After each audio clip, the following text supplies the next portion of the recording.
Rain clung to the edge of a blade, dividing the fate of a dynasty. By the late 14th century, Goryeo was already weakening. Pirate raids battered the coasts, rebellions scarred the land, and powerful elites tightened their grip on authority. The throne faltered, and the people grew weary. Amid this turmoil stood a northern general, Yi Song-gye. He had risen through war, defeating rebel forces and driving back pirates. His victories earned him the trust of soldiers and civilians alike. Yet he did not openly seek power. He remained outwardly a defender of the kingdom. Then came a decision that would test everything. The rising Ming dynasty demanded territory north of Cheliang Pass. In response, the Goryeo court chose confrontation. A campaign to seize Liaodong was declared, and Yi Song-gye was appointed supreme commander. In the summer of 1388, his army crossed the Amnok River and reached Wihwado Island.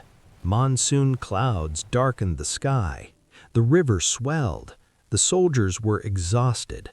Ming stood as a vast and powerful empire. Through the night, Yi Song-gye wrestled with doubt.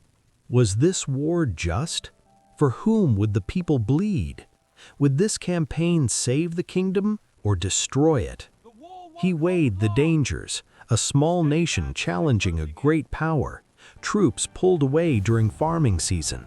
Coastal defenses left exposed to pirates, and the peril of fighting in monsoon rains. The conclusion was unavoidable. He gave the order, "Turn the army back." At Wihwado Island, the troops reversed direction. What appeared to be a retreat was something far greater, a refusal of royal command and a challenge to a failing system. The army marched toward Gyeogyang. Power shifted. General Choi Yang was removed. King Wu was deposed. The old order began to collapse.